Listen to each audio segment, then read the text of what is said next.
question number one, Sheikh. Would you like any tea or coffee? Now? Now, yeah. Cappuccino, please. Okay, we're not looking for much. Then nothing. I'll take a rain check. Alhamdulillah. Mashallah, you know we have a lot of brothers and sisters here, and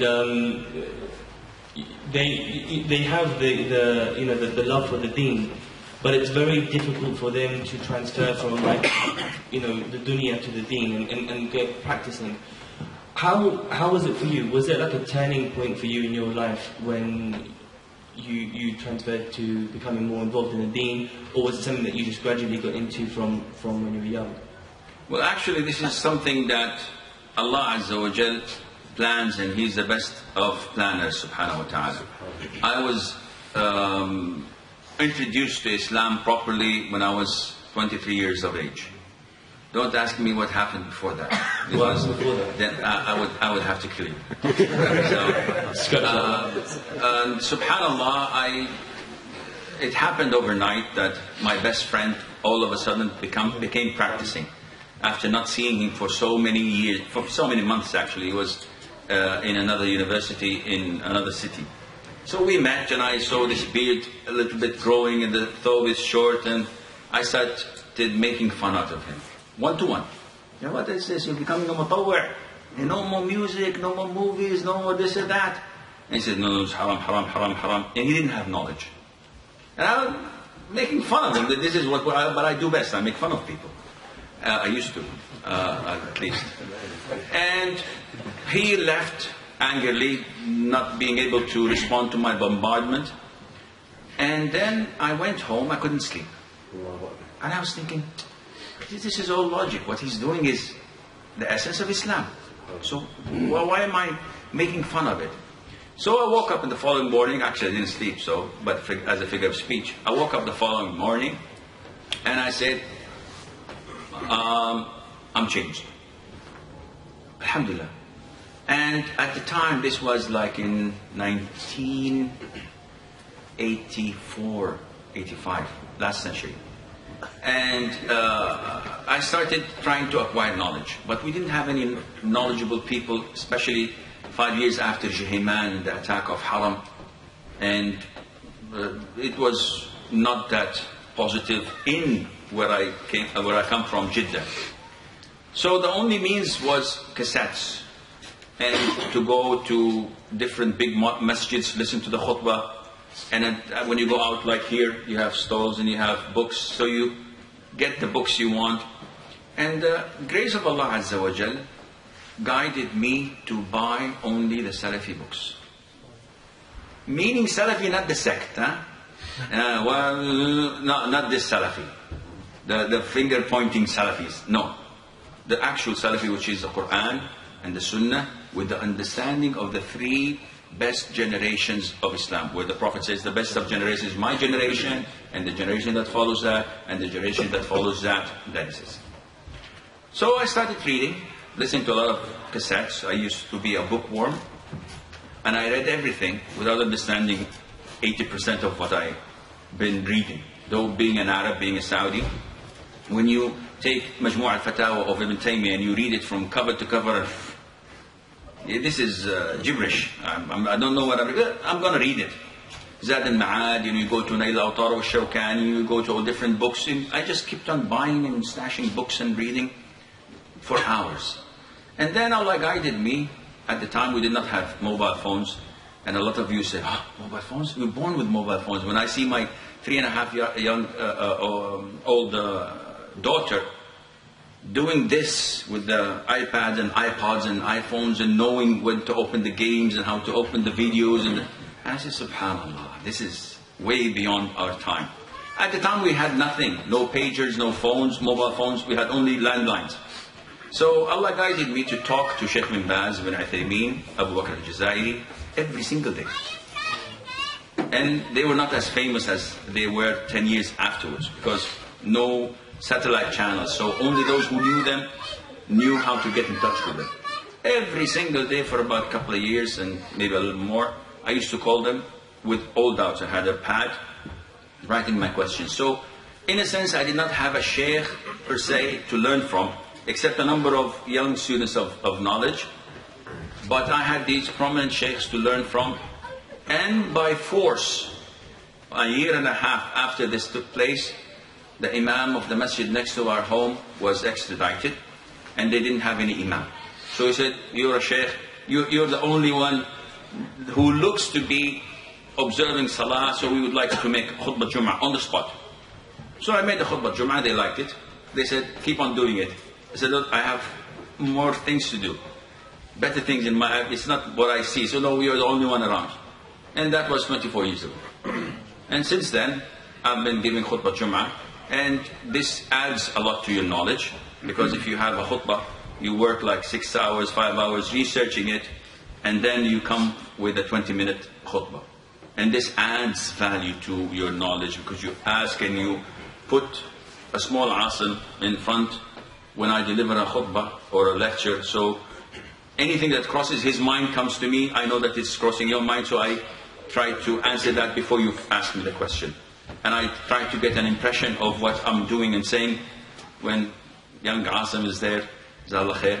So this helped a lot in acquiring knowledge, and this was the grace of Allah Azza wa MashaAllah, you lecture worldwide, and I know you've done some work on Chat Islam as well, answering questions. Chat Islam. Yeah. Have you ever come across a question which, we're just, I don't know, obviously we encourage questions, right? But you just thought, are you serious with this question? The question just really stumped you, or it was just very, very hilarious, or something which was out of the ordinary? Wallah ya akhi, I have a short span memory. My RAM is very bad. So once I sleep and I wake up and it's fresh day for me. I don't remember what I had last week for lunch, or maybe sometimes a couple of days ago. And I have these hilarious questions every day.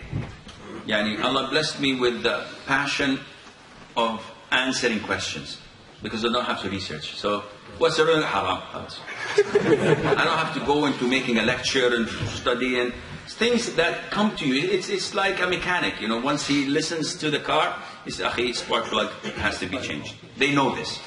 So Allah blessed me with the passion of answering questions, and I do this on regular basis, and I get approximately 100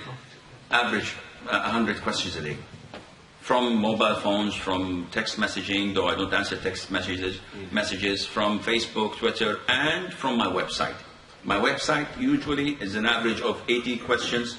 Sometimes it goes to 150 depending on the load. And I love to answer questions. And you get lots of weird questions. You get normal, everyday questions. Sheikh, why do men get 4 women and a woman gets 1 husband? Sheikh, can we join our husbands in paradise? Ya akhi, in this dunya, and you want to go with him in paradise? A man break. But the same questions. What's the ruling on listening to music? What's the ruling on growing beards? What do you think of Sheikh Afasi? Is nasheed halal? All of this, your normal questions. There are questions that are not that frequent, and I have to research them. So this adds value to me. I'm enjoying it and say, well, it's good, a question I don't know. And I go and search for it and make a research. Sometimes it's not even sufficient. I have to go and ask the Sheikh about it, and I have to debate with them. But these silly questions, you get a lot of them. A lot of them. And it is wrong to make fun of the question, because he had the guts to learn his religion. So you should encourage him, say, Jazakallah khair. Because the masses would be ignorant and prefer to remain ignorant rather than ask a question. So even if he doesn't know, the question seems silly to you, a person who asks questions is a person who's interested in learning. Okay, one last question. It's very important, obviously, studying the deen and getting involved in the deen is very, very important as a Muslim. But we should also know how to balance the deen and dunya. Don't go too extreme in the dunya. But what I wanted to ask you, Sheikh, is outside of lecturing and answering a lot of questions, what do you do in your spare time? I don't have spare time. No. Really? Are you a scholar? لا أخي this is my mobile. This is the ringtone. It's time. Okay, yeah. It's fire siren. The balance is my obsession, and it's something that I'm unable to strike yet. But I think that Allah has favored me to achieve more than others. It is the essence of our existence in this life to have the balance. And I've made lectures about this, but look at your life. You can be the best businessman, the richest person, and I definitely would like to have your business card. We would have, inshallah, future encounters later on, if you're rich and a businessman. But you would always have this imbalance in your social life, with your wife and children. It would affect negatively your health, and it definitely would affect your deen. You could be the best sheikh, knowing the qira'at and knowing usul al-fiqh and this and that, and then mashallah you have 17 lectures a day. I'm not exaggerating. There are sheikhs at the moment in Saudi Arabia having 17 lectures a day. Sheikh bin Jibreen used to have like a dozen or 15 a day of different books. After Fajr, they give you timings, the sheikhs in Riyadh and Qasim, they give you timings upon the prayer time. So, okay, you have half an hour slot after Fajr, and then I have to have breakfast, and then like an hour with this class, and then an hour to this class, and before Dhuhr half an hour I take a nap. After Dhuhr we have this and this and this. After Asr we have in this masjid, in this, and Isha, up till midnight. And different, like 10 books of different sciences. So these are something that out of the world. Mashallah. You can hear Sheikh Ibn Uthaymeen lectures.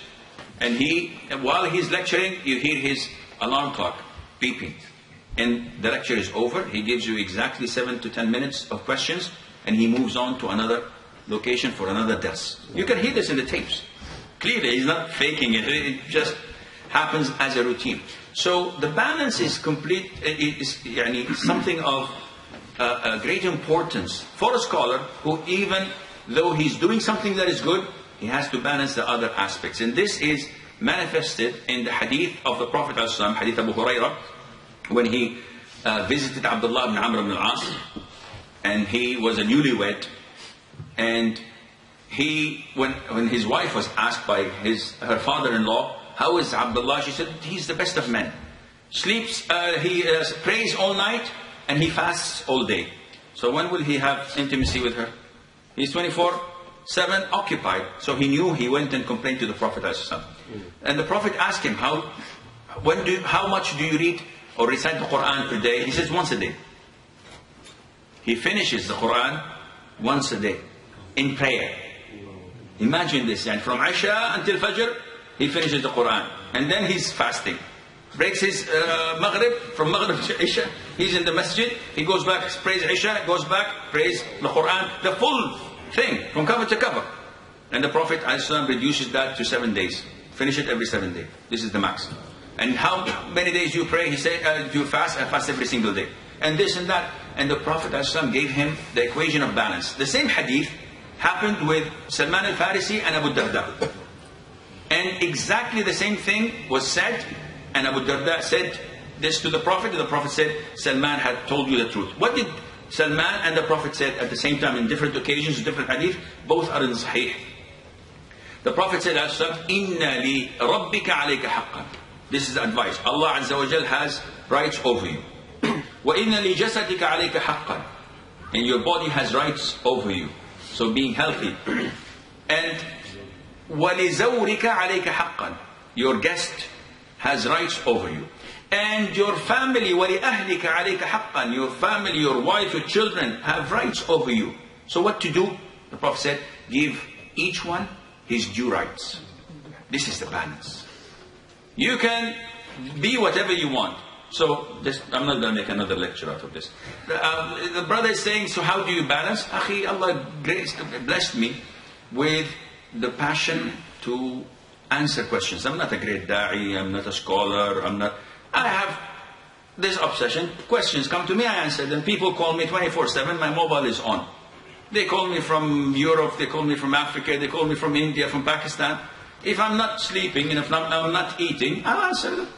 What does it take? I have a Bluetooth, and I promote Bluetooth, by the way. I've been using it for 10 years. It's good when you drive, you can have your hands free, you can type, you can do so many things. So I do this. It's not 9 to 5 job. For the past 11, 12 years, I was in corporate. So I was a manager in a global company in public relations and for 7 years, and then I was a human resource director for 3 years in a mining company, and 1 year I was Islamic advisor or consultant for one of the scholars who has great deals of da'wah without giving his name out. And alhamdulillah, Allah blessed me to manage this. Now, are you satisfied? No, definitely not. Is your family satisfied? Definitely not. I don't go out at all. I have no social life. It's home, gym. Gym is not my friend. This is a gymnasium where I go and work out. Say, Sheikh, I thought you were straight. No, I'm straight. Gym is not the man I go to. So I have like the masjid. And I'm not going to go to that area as well because, mashallah, here is very famous. Go to the workout and to the masjid and to work. And I stay the rest of the time fully at the home with the kids. But I try my level best to call my relatives, my in-laws, if they have weddings, this and that. I'm invited, I have to go. But I don't have a social life because my social life, what I enjoy is sitting with my kids, with my grandkids. And it's a jungle where I come from, mashallah, tabarakallah. But it's fun, I enjoy kids, I love children when they're around. So the balance is the most important thing. A lot of the brothers forget that they have health issues. They never go to the gym, they never walk, they never jog, they never swim, they never do any athletic exercise. And this releases your stress. I used to play squash professionally. And when you hit that ball and you imagine it's my wife's face, hit it in the wall and it's still warm and hot. When I go back home, I kiss my wife, how are you, darling, I love you. And all the stress is gone. Same thing with the office, but I don't kiss my boss. So, again, he's not Jim. So you have to think of this issue of balance, because it makes you pray Taraweeh better. Instead of people, the first 2 rak'ahs, my knees, my back. Subhanallah. If you did a proper exercise, you wouldn't have done this. Also, your social work. Also, your business. No, I'm in this masjid, I have this 1,000 beads of prayer. Subhanallah, subhanallah, subhanallah. Some people say this, Allah only, as a form of dhikr. It's an innovation. Okay, what about your income? Benefits of the government. May Allah save the Queen. You have to work, you have to provide for your family. Don't be a beggar. The upper hand is better. Lower hand. You're a Muslim, you're an example. You should do this. And you can go on with your da'wah. How is your religious commitment? I am the best parent. I'm the best father. Yes, my children love me. I'm the best husband. I'm Don Juan. I have dinners with my wife with candlelights and nasheed of Afasi, no violence. And they all love me and they all cherish me. Okay, what about salah?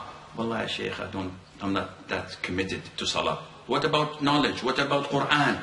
So you have to strike the balance in order to be as Allah wants you to be. And it's mentioned in Surah Al-Qasas, وَابْتَغِ فِي مَا أَتَاكَ اللَّهُ الدَّارَ الْآخِرَةِ وَلَا تَنْسَ نَصِيبَكَ مِنْ الدُّنْيَا وَأَحْسِنْ كَمَا أَحْسَنَ اللَّهُ عَلَيْكَ. So, with everything that Allah has given you, seek the adobe, the last settlement or the place where you will be in. But do not forget your portion of this dunya. So don't just say, no, I just want to be next to the Kaaba, worship Allah Azza wa Jal, and the hell with everything else. No. If you're rich, you can benefit others. And being rich, benefiting others, is better than praying all night long. Imam Ahmad says, I prefer that a person would spend his night studying ilm rather than praying the whole night. Because when he prays the whole night, it's only for him. But when he studies ilm, it's for the entire ummah. If you work and you get halal money, you can give da'wah. You don't have to be knowledgeable. I can get 10 da'is with a paycheck. Okay, go and spread the deen in the whole country with my money. And I get the reward while sitting on my fancy chair in my fancy office in my fancy neighborhood. You get the dawah. So you have to know exactly what clicks you, what triggers you. You can be excellent da'i, but a lousy businessman. No, I want to become a businessman. No, this is not good. You can be an excellent parent, but you don't want to be this. You want to do something else. No, you have to see what you're best in, utilize on it, but don't forget the other aspects of Allah Azza wa Jalla.